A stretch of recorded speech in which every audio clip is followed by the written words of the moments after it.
এই নাৰিকল তেলৰ লগত মাত্ৰ দুবিধ বস্তু মিলে আপোনালোকৰ স্কিনত লগাই চাব আপোনালোকৰ স্কিনত থকা সকলো কলা দাগ গুচি যাব আৰু যদি আপুনি আপোনাৰ স্কিনখন সোনকালে বুঢ়া হোৱাটো নিবিচাৰে তেতিয়া হলে আপোনালোকে সদায় ৰাতি শোৱাৰ আগত এই নাৰিকল তেল মই আজি দেখুৱাৰ ধৰণে লগাব তেতিয়া আপোনালোকৰ স্কিনৰ কলা দাগ পিগমেন্টেশন দূৰ কৰিবলৈ সহায় কৰিব স্কিনখন গ্লো কৰিবলৈ এটা বেষ্ট উপায় হ'ল এই নাৰিকল তেল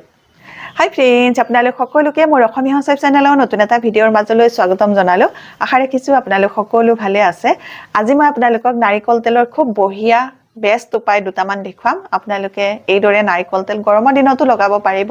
আৰু আপোনালোকৰ মুখত যদি কলা দাগ আছে স্কিনখনৰ গ্লো নাইকিয়া হৈ গৈছে তেতিয়া হলে আপোনালোকৰ মুখৰ কলা দাগ দূৰ কৰি স্কিনখনৰ গ্লো আনিবলৈ বহুত বেছিকৈ সহায় কৰিব এতিয়া মই আপোনালোকক নাৰিকল তেল কেনেকৈ ব্যৱহাৰ কৰিলে মুখৰ কলা দাগ যাব স্কিনখন গ্লো কৰিব সেইটো দেখুৱাম আৰু দেখুৱাৰ আগতে আপোনালোকলৈ এটা ৰিকুৱেষ্ট আছিল আপোনালোকে যদি মোৰ এই ভিডিঅ'টো নতুনকৈ চাইছে মোৰ চেনেললৈ নতুনকৈ আহিছে মোক প্ৰথমবাৰ দেখিছে তেতিয়া হলে সকলোকে স্বাগতম জনাইছো মোৰ চেনেলটোৰ নাম হৈছে অসমীয়া হাউচৱাইফ এই চেনেলটোত মই বিভিন্ন ধৰণৰ টিপছ ভিডিঅ'বোৰ আপোনালোকৰ লগত শেয়াৰ কৰি থাকো যদি আপোনালোকে মোৰ অসমীয়া হাউচৱাইফ চেনেলটোৰ সদস্য হ'বলৈ বিচাৰিছে তেতিয়া হলে সোনকালে মোৰ চেনেলটো সাবস্ক্ৰাইব কৰি ল'ব আৰু ওচৰতে থকা বেল আইকনটো আপোনালোকে প্ৰেছ কৰি দিব তেতিয়া মোৰ আহিবলগীয়া সকলোবোৰ ভিডিঅ' নটিফিকেশন আপোনালোকলৈ সোনকালে যাব আৰু সোনকালে মোৰ ভিডিঅ'বোৰ আপোনালোকে চাবলৈ পাব তে আহক এতিয়া নাৰিকল তেল কেনে ধৰণে ব্যৱহাৰ কৰি আমাৰ মুখৰ কলা দাগ দূৰ কৰিব পাৰো চাওঁ আহক এতিয়া প্ৰথমতে মই আপোনালোকক নাৰিকল তেলেৰে স্কিনখন ক্লিন কৰি দেখুৱাম যিকোনো এটা ৰিমেডি লগোৱাৰ আগত আমাৰ স্কিনখন খুব ধুনীয়াকৈ ক্লিন কৰি ল'ব লাগে তাৰ পাছতহে যিকোনো এটা ৰিমেডি লগাব লাগে তেতিয়া আমাৰ স্কিনখনত সেই ৰিমেডিটোৱে ভাল কামত দিয়ে এতিয়া মই নাৰিকল তেলেৰে স্কিনখন ক্লিন কৰিম কিন্তু নাৰিকল তেলৰ লগত আৰু দুবিধ বস্তু মিলাম এতিয়া অকনমান নাৰিকল তেল এই বাটিটোতে লৈ লম বেছি নালাগে 6-7 টোপাল মানৰ জোখাৰে নাৰিকল তেল ললো এতিয়া এই নাৰিকল তেলৰ লগত মই মিলাম অকনমান মৌ নাৰিকল তেল লৈছিলো 6-7 টোপালৰ জোখাৰে আৰু মৌ লম 5-6 টোপালৰ জোখাৰে অকনমান মৌ ললো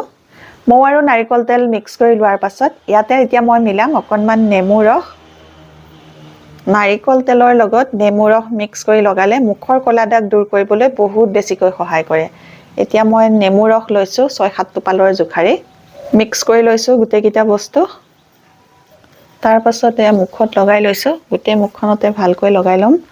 এইটো মুখত ভালকৈ লগাই লৈ ধুনীয়াকৈ স্কিনখন মাসাজ কৰিব 2 পৰা 3 মিনিট এইটো এটা নাৰিকল তেলৰ খুব বঢ়িয়া ক্লিনজাৰ আপোনালোকে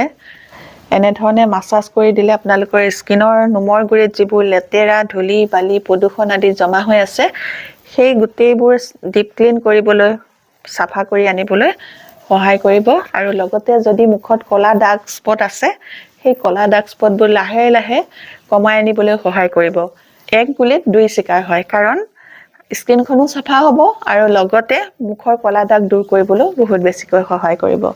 এইদৰে আপোনালোকে সদায় নাৰিকল তেলেৰে স্কিনখন সাফা কৰিব 2-3 মিনিট মাসাজ কৰি লোৱাৰ পাছত এখন ভিজা ৰুমালেৰে ভালকৈ মুখখন মচি লম এনেকৈ মচি লোৱাৰ পাছত আপোনালোকৰ স্কিনখন চাব খুব ধুনীয়াকৈ স্কিনখন সাফাও হ'ব আৰু স্কিনখন নিমজ লাগিব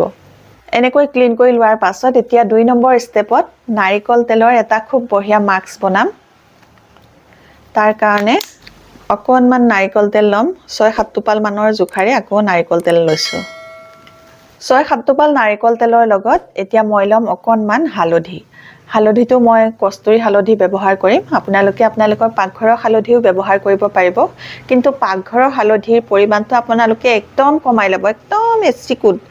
এচিকুটত যিমানকণ আহে তাৰ পৰাও আধাহে ল'ব আপোনালোকে এতিয়া মই এয়া কস্তুৰী হালধি লম কস্তুৰী হালধি অকনমান মই হাততে লৈ দেখুৱাই দিছো এইকণ দেখিছেনে কিমান কমকে লৈছো কিন্তু পাকঘৰৰ খোৱা হালধিটো ললে আপোনালোকে ইয়াৰ পৰিমাণটো ইয়াতকৈও আধা ল'ব ইয়াৰো আধা ল'ব এতিয়া হালধিকণ দি দিলো হালধিটো দিয়াৰ পাছতে মিক্স কৰি লৈছো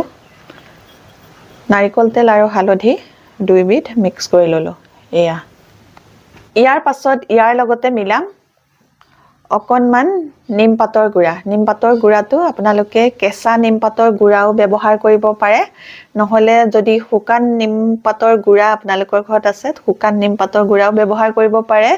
নহলে আপোনালোকে নিমৰ ৰস হলেও হ'ব নিমৰ ৰস অকনমানো মিলাই ল'ব পাৰে এতিয়া মই নিমপাতৰ গুড়া দিম এতিয়া যেহেতু গৰম দিন আহিছে সেই কাৰণে নিম পাতৰ গুড়া মই ইয়াতে মিক্স কৰিম যিমানখিনি হালধি লৈছিলোঁ তাৰ দুগুণ মই নিম পাতৰ গুড়া ল'লোঁ এয়া তাৰপিছত নিম পাতৰ গুড়াখিনিও ইয়াৰ লগতে মিক্স কৰি লৈছোঁ এতিয়া যেহেতু গৰম দিনত স্কিনখন অইলি হৈ থাকে স্কিনত পিম্পলৰ সমস্যা আহে ঘামচিও হয় আৰু লগতে খুজুলিও হয় গতিকে নিম পাতৰ গুড়া যদি আপোনালোকে এইদৰে নাৰিকল তেলৰ লগত মিলাই ঘঁহে তেতিয়াহ'লে মুখৰ ক'লা দাগো দূৰ হ'ব আৰু লগতে আপোনালোকৰ স্কিনৰ খজুলি পিম্পলৰ সমস্যা আৰু একনিৰ সমস্যা এই সকলোবোৰ দূৰ কৰিবলৈ সহায় কৰিব এতিয়া নিম পাতৰ গুড়া নাৰিকল তেল আৰু হালধি তিনিওবিধ বস্তু ভালকৈ মিক্স কৰি ল'লোঁ মিক্স কৰি লোৱা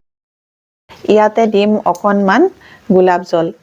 এইদৰে আপোনালোকে গোলাপ জল অকণমানো লৈ ল'ব এইদৰে আপোনালোকে নাৰিকল তেল গৰমৰ দিনতো লগাব পাৰিব বহুতে মোক কমেন্ট কৰি সুধি থাকে গৰমৰ দিনত নাৰিকল তেল লগাব পাৰি জানো স্কিনখন অইলি হৈ যায় এনেধৰণে আপোনালোকে নাৰিকল তেল গৰমৰ দিনতো ৰেগুলাৰ স্কিনত ব্যৱহাৰ কৰিব পাৰিব আপোনালোকৰ পিম্পলৰ সমস্যা নহয় স্কিনখনো অইলি হৈ নাযায়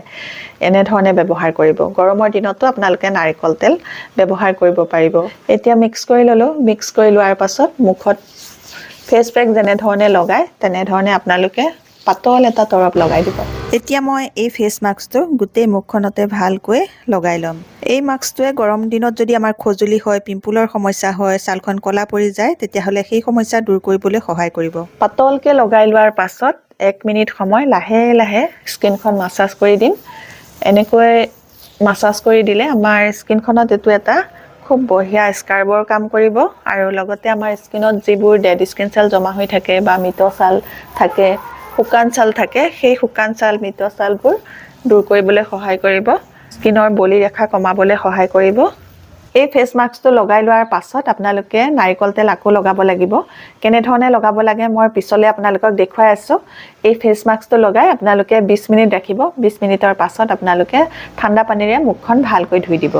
ধুই দিয়াৰ পাছত কেনেকৈ কি লগাব লাগে মই দেখুৱাই আছোঁ এতিয়া 20 মিনিট হৈ গ'ল 20 মিনিটৰ পাছত ফেচ মাস্কটো খুব ধুনীয়াকৈ শুকাই গ'ল শুকাই যোৱাৰ পাছত এই ৰুমালখনেৰে মুখখন প্ৰথমতে মই মুছি ল'ম তাৰ পাছত ঠাণ্ডা পানীৰে মুখখন ধুই ল'ম আপোনালোকে প্ৰথমতে এখন ৰুমালেৰে মুছি ল'ব তাৰ পাছত আপোনালোকে ঠাণ্ডা পানীৰে ভালকৈ মুখখন ধুই পেলাব এতিয়া 20 মিনিট পাছত মই মুখখন ধুই আহিলোঁ ঠাণ্ডা পানীৰে আৰু মুখখন ধোৱাৰ পাছত আপোনালোকে স্কিনখন চুই চাব খুব ধুনীয়াকৈ সফট হৈ যাব নিমজ লাগিব চুবলৈ আৰু আপোনালোকৰ স্কিনখনো অইলি হৈ নাযায় স্কিনখন খুব ধুনীয়াকৈ হাইড্ৰেট হৈ যাব এতিয়া এই নাৰিকল তেল ৰাতি শোৱাৰ আগত কেনেধৰণে লগাই শুই থাকিব সেইটো দেখুৱাম এই নাৰিকল তেলৰ লগত মাত্ৰ দুবিধ বস্তু লাগিব এই দুইবিধ বস্তু মিলাই গৰমৰ দিনতো আপোনালোকে এই নাৰিকল তেল মুখত লগাই ৰাতি শুই থাকিব পাৰিব তাৰ কাৰণে নাৰিকল তেল ল'ম 2 পৰা 3 টোপাল নাৰিকল তেল এতিয়া এই নাৰিকল তেলৰ লগত মিক্স কৰিম অকণমান গোলাপ জল নাৰিকল তেল 3 টোপাল লৈছিলোঁ আৰু গোলাপ জলো তেনেকৈ 3 টোপালে ল'ম 3 টোপাল নাৰিকল তেল 3 টোপাল গোলাপ জল দুইবিধ বস্তু মিক্স কৰি লৈছোঁ মিক্স কৰি লোৱাৰ পাছত ইয়াৰ লগতে মিক্স কৰিম অকণমান এল'ভেৰা জেল অকণমান লৈছোঁ এল'ভেৰা জেল ইয়াৰ লগতে এল'ভেৰা জেলটো মিক্স কৰি দিম এনেকৈ মিক্স কৰি লোৱাৰ পাছত মুখত লগাই ধুনীয়াকৈ 1 মিনিট মাছাজ কৰি দিব এনেকৈ মাছাজ কৰি দিলে আপোনালোকৰ স্কিনত এই ৰেমেডিটো ভালকৈ এবজৰ্ব হ'ব আৰু আপোনালোকৰ স্কিনৰ ক'লা দাগ দূৰ কৰিবলৈ বহুত বেছিকৈ সহায় কৰিব আৰু এনেধৰণে মাছাজ কৰি দিলে স্কিনত ব্লাড সাৰ্কুলেশ্যনো বৃদ্ধি পাব স্কিনত ব্লাড সাৰ্কুলেশ্যনটো বৃদ্ধি হ'লে আপোনালোকৰ স্কিনখন সোনকালে বুঢ়া হৈ নাযাব স্কিনখন টাইট কৰি ৰাখিবলৈ গ্লো কৰিবলৈ পলি ৰেখা দূৰ কৰিবলৈ সহায় কৰিব এনেধৰণে আপোনালোকে নাৰিকল তেল ৰাতি শোৱাৰ আগত লগাব আৰু আগৰ যি দুটা ৰেমেডি দেখুৱালোঁ সেই ৰেমেডি দুটা আপোনালোকে দিনটোৰ যিকোনো সময়তে ব্যৱহাৰ কৰিব পাৰে আজি মই যিটো নাৰিকল তেলৰ ক্লিনজাৰ দেখুৱালোঁ সেই ক্লিনজাৰটো আপোনালোকে সদায় স্কিনখন চাফা কৰিব পাৰিব আৰু মাজত যিটো মই নাৰিকল তেলৰ ফেচ মাস্ক দেখুৱালোঁ সেই ফেচ মাস্কটো আপোনালোকে সপ্তাহত 3 দিনকৈ ব্যৱহাৰ কৰিব আৰু ৰাতি শোৱাৰ আগত নাৰিকল তেল আপোনালোকে সদায় ব্যৱহাৰ কৰিব এইদৰে নতুন এটা ভিডিঅ' লৈ নতুন বেলেগ টিপছ লৈ আপোনালোকৰ মাজলৈ আকৌ আহি আছোঁ তেতিয়ালৈকে নমস্কাৰ আজিলৈ আহোঁ